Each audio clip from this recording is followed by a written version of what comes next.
What is up, everybody, and welcome to the final edition of the Area Football Stat Leaders for 2025. We have the top 10 passing, rushing, receiving leaders from regional semifinal Friday, week number 13 of the season. We are brought to you, as always, by Pinnacle Building Services. If your business needs a cleaning, they are the trusted source to do it for you, and they have been great with us all season long, being our sponsor for the football area stat leaders. And hey, Pinnacle, we're doing basketball stat leaders as well.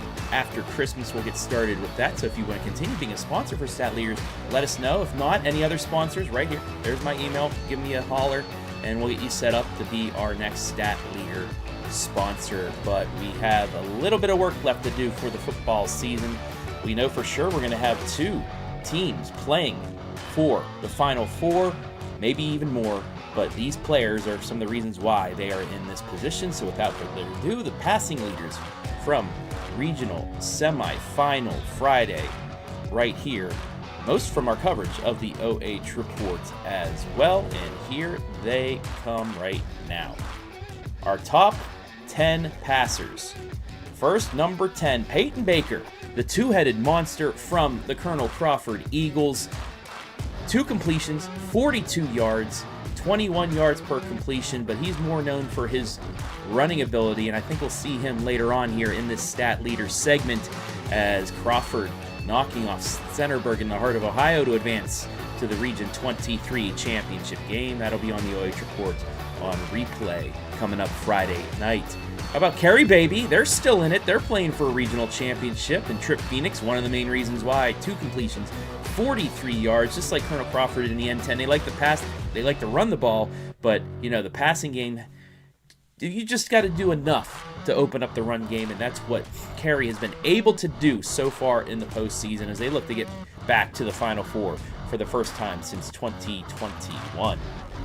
Our number 8 passer, well, he's thrown for a team that has much more balance, and that is Cale Lewis of the Hillsdale Falcons. 6 completions, 69 yards, no touchdowns, but that's because Owen Sloan scored 5 by himself in this game. You'll see him in the rushing leaders here momentarily, but Cale Lewis comes in at number 8 here this week. Our number 7 quarterback, well, he will face Cale Lewis at Ridgedale High School. Not Ridgewooddale High School, Ridgewood High School, I believe.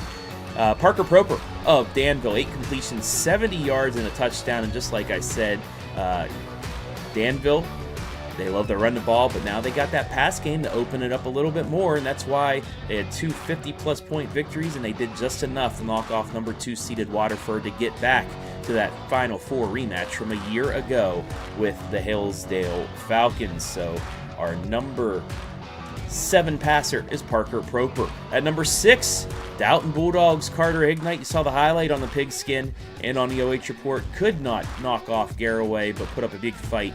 10 completions, 101 yards for him as Downton finishes the season in the regional semifinal. Another squad finishing in the semifinal, the Monroeville Eagles, the Firelands Conference champions. Colton Clark, 12 completions, 105 yards, and a score. Great season for the Monroeville Eagles as they won the Firelands and made it to the regional semifinal round before falling to top-seeded McDonald. Our number 4 passer, well, it's the other head of the two-headed monster. It's Braden Holt. Only 4 completions to get 37 yards per completion, 148 yards, and a touchdown. That going to our one of our rushing leaders in Connor McMichael. But Crawford, once again, just that two-headed monster at quarterback, just throwing off defenses, and they're going to need to do that against a very good quarterback at West Jefferson here on Friday night at Highland High School if they want to get to that Final Four. Our number 3 passer, Blaine Ball, valiant effort against Colonel Crawford. 19 completions, 216 yards, but only 1 touchdown. It was tough. They could not get into the end zone right before the half, and that kind of changed the complexion of that game, but he still put up a very solid night. Passing leader, also a rushing leader at times here this season, so a great senior season for Blaine Ball. Now to our top 2, who will be facing off in what I believe will be the game of the night in the state of Ohio at Arlen Field.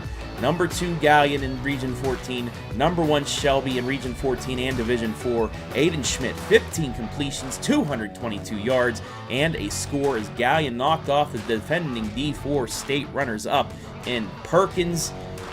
Aiden Schmidt doing some good things down at Gallion, but he's going to have to save his best for Friday night as he's going to take on just the athlete that is Braden DeVito.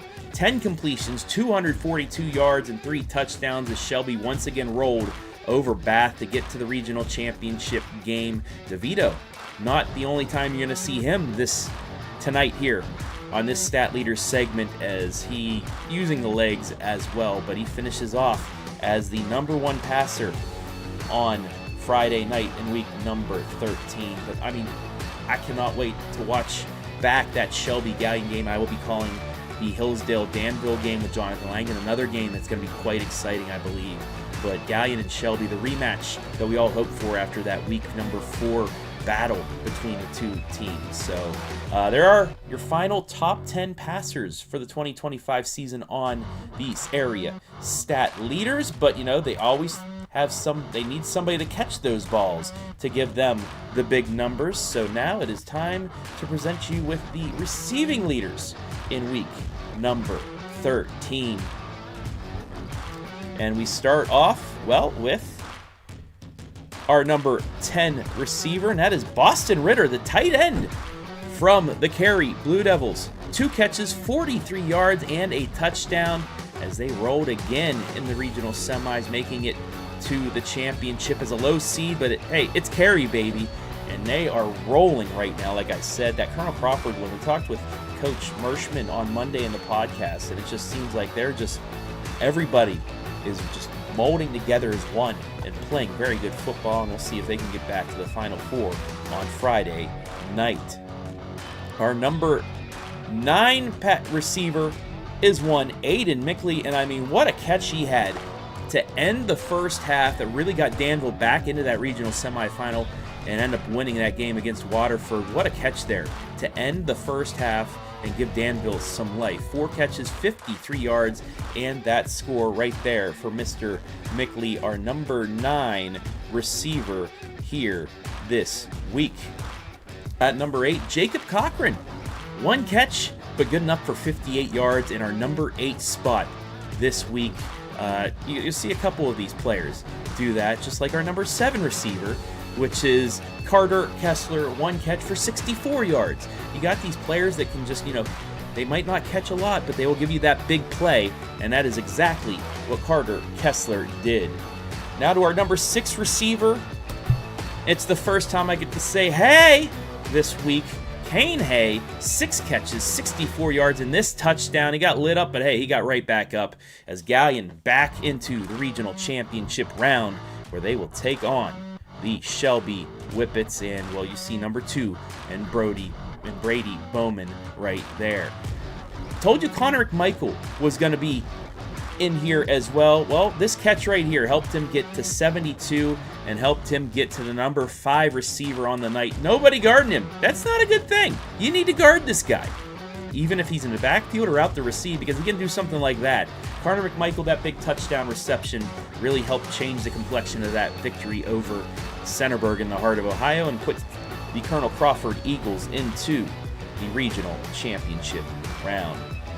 I said there was the first time I got to say hey. Well, here's the second time. Kurt Hay, 3 catches, 93 yards, and this little moss right here that set up their first touchdown of the night against Perkins. But Kurt Hay, Kane Hay, trying to fill the shoes of Jacob Chambers, who's out for the rest of the season. But if they can continue to make some big plays, we'll see. Is it enough to knock off the Shelby Whippets to win a regional championship? Nobody's been able to do it so far, so we'll have to find out on Friday night. Miles Marshall, our number 3 receiver, he did not get into the rushing leaders this week, but he got into the receiving leaders. 9 catches for 99 yards and a touchdown for the Trojans, but like I said, not enough as they fell to Colonel Crawford, who honestly we thought would be a regional championship contender before the season, and Crawford has shown just that. Our number 2 receiver, yeah, it's that guy again, Brady Bowman. 6 catches, 172 yards, and 3 scores for the Whippets as they are rolling as the number 1 team. But like I said, they get Galleon back in a place where they ended their season last year, where Ontario, with the late game heroics, gave them a spot in the regional championships. So Shelby looking to get that elephant off the back on Friday night as they head to Arlen Field in a packed house. A lot of eyes are going to be on that game, including me once I get back from my game on Friday night. That should be, like I said, the game of the night in the state of Ohio. And finally, he was not our number 1 receiver, though, because Parker Weithman doing good things. 4 catches only for 192 and 3 touchdowns. 48 yards per catch for Parker. Crawford, if he can do that on Friday night, I believe Crawford's going to be holding up a regional championship trophy so they can practice on Thanksgiving. So there are your top 10 receivers through week number 13, the regional semifinal round. Got one more set of stats to show you here before we wrap things up for the 2025 season on Stat Leaders. But first, a word from our sponsor, Pinnacle Building Services. Every time that we walk in, we know we're going to walk into a place that's very clean, and when we walk in, we have a professional environment to come to. The reliability of Pinnacle is always on the spot. We've been with them 16 years so far. They're committed, they are professional, they are very transparent with their pricing, and they excel at meeting every goal and every need we have.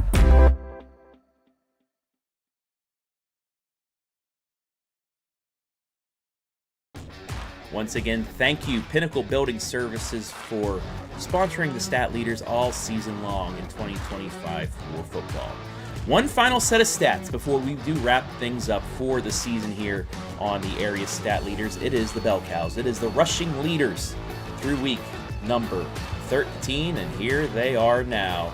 Start off down at number 10. It is Braxton Stuckman of the Galleon Tigers. 20 carries, 52 yards, just helped the Tigers move down the field enough to get that victory over Perkins. At number 9, Cy Wallace of the Blue Devils. I cannot wait to see him run against Hillsdale here on Friday night.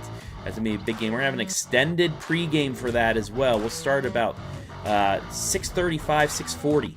Myself and Jonathan Langdon on the call, but Cy Wallace, Mr. Zoom, 16 carries, 62 yards against Waterford as they won once again in an upset fashion. Our number 8 rusher, one play in the second half. All they needed for the ones to get off the field in the running clock. Luke Levins, look at this run. Right through the defense of Bath. 60-yard touchdown. He had 2 carries, 62 yards, and that score. So Galleon, hey, they got another person they got to have to watch out for in Luke Blevins. Our number 7 rusher, hey, look at Cale Lewis, right back in the lineup again. He had a few big runs as well. You know, when that pass game gets going, when people start eyeing on Owen Sloan, look out for Cale Lewis to take off. 5 carries, 81 yards, no scores, but a 16.2 yards per carry number, as he played only a half and one possession in the second half, just like our number 6 rusher, Braden DeVito. 6 carries, 96 yards. He matched his touchdowns through the air with 3. He had 3 rushing touchdowns as well. It's going to be interesting. Can Galleon contain him enough? You can't stop him. You can only try to contain him. I don't know. Will the Galleon Tigers be that team to do it? We'll find out on Friday night. Our number 5 rusher, I mentioned him as the two-headed monster, more of a running quarterback for the Colonel Crawford Eagles. That's Peyton Baker. 8 carries, 107 yards for him, 13.38. Just, it opens things up for those Eagles as they're back in a regional championship, as well as our number 4 and 3, the two-headed brother monster, the Pucketts. Dash Puckett, 20 carries, 112 yards, and 2 touchdowns. And Mace, right ahead of him with 20 carries for 195 yards and 2 touchdowns. So over 300 yards rushing on 40 carries and 4 touchdowns by the Pucketts. As they can do that again, they're going to be regional champs once again up at Cary. Our number 2 rusher, Mr. Conorick Michael. He had that big receiving touchdown. He almost had 300 total yards in this game against Centerburg. 23 carries, 201 yards, and 2 scores. But it's not enough to be the leader because Mr. Owen Sloan doing that thing once again. I mean, you give him a hole and then he's just going to be elusive enough to break away. He had 2 phenomenal touchdowns out of his 5. Yes, that's right, 5 touchdowns for Owen Sloan. As you see it right here, just boink off his own offensive lineman, bounces it out, so you can't let him get outside. Danville, there's a little hint for you. Don't let him get outside because he gets into space, he is gone. As you could see, Owen Sloan, over 1,600 rushing yards for the season. There's your top 10 rushers for the final time in 2025 here on the Stat Leaders. So there you have it. There are your Stat Leaders. I want to congratulate our regular season champs, DeVito, Bowman, and Barnum. And then you saw throughout the 3 weeks of the playoffs, we had different names each week. Kind of what had to do with the bye. Some teams got in there, but then you saw the guys that have been there all year long still continuing to do that. And if they can do it again, we'll have some teams practicing on Thanksgiving. We're assured of 2. The winner of Galleon Shelby, the winner of Hillsdale Danville. But then we could see Big Walnut, maybe Cary Baby. Who knows? Maybe we can get Colonel Crawford as well. We'll just have to find out. But you're going to be able to see all of our games on the OH Report in some way. We have 3 games that will be on the NFHS network that will be live on the NFHS network like last week. So if you saw your team playing last week on the NFHS and they're playing again, you'll be able to just go right in and watch it. We'll have the Hillsdale-Danville game for you on NFHS. We'll have the Cary-Hopewell Loud game on NFHS. And then we have another game that we just picked up, I believe Genoa and another team, Liberty Center, I believe, will be on the NFHS network as well. Big Walnut, Mass in Washington, you'll be able to watch the replay at 10:30. Colonel Crawford, you'll be able to listen to an audio cast as well as watch a replay. The audio cast will be live with the WBCO crew, but then you'll be able to watch a full video audio replay at 10:30. And then the Shelby Galleon game, you'll have an audio cast with the WMAN crew.